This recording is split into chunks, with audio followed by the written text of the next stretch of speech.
Hey, y'all.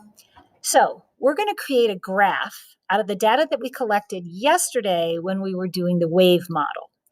And I want to show you how to do this using Google Sheets because that's a really good skill for you to have. I actually have a sheet open already, but I'll open a new one. So you go to your Drive, New, go to Sheets, and then you're going to want to title it so you can find it again.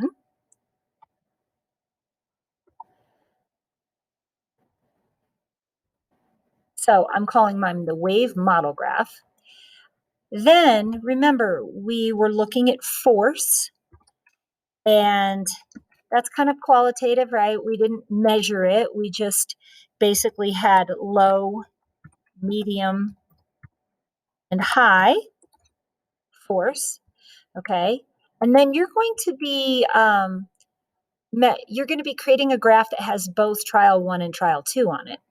So we are measuring the height of the amplitude, and you want to put your units, which is centimeters. And I put them in parentheses.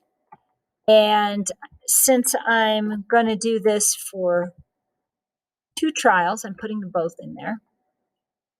So I literally got this data from a student's lab. And then that's trial 1, and then trial 2.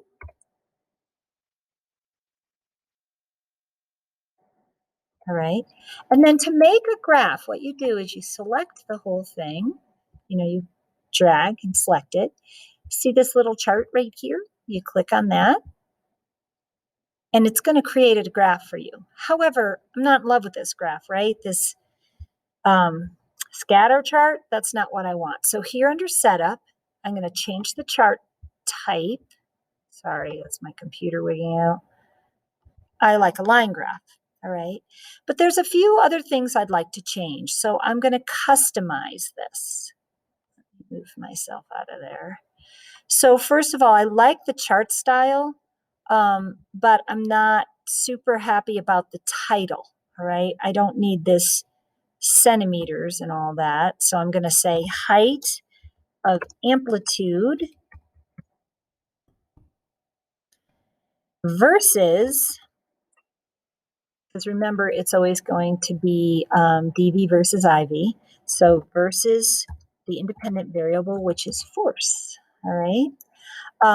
In addition, you need to put your name. Everybody has to have their name on their graph, and that's where we want your name, right there with your title. All right. Then moving down, what else? Well, a couple of things. First of all, my legend, I just don't like the legend there underneath the title. And so I always put the position to the right, I feel like that's where it should be. Okay. All right, moving on. Notice that the vertical axis is not labeled. Okay, that's not okay. So vertical axis, first of all, I like having the axis line. But in order to put a title on it, I have to go back up here to chart and axis titles. Okay, so we did the chart title. Now we want the vertical axis title. All right, and that's going to be height, and you want your units centimeters. Oops, sorry, missed the centimeter part. All right, so that's looking pretty good. There's one other item that I like, and that's the grid lines.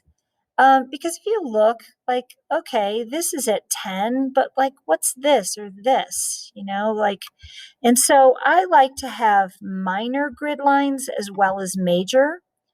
And I'm going to put in, say, 4 of them. And that way it makes sense, right? 0, 1, 2, 3, 4, and then 5. This is looking pretty good.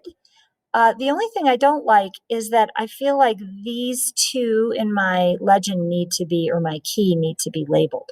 And what I found is that you can simply double click on them. So I double click, and it's going to let me change this to trial number 1.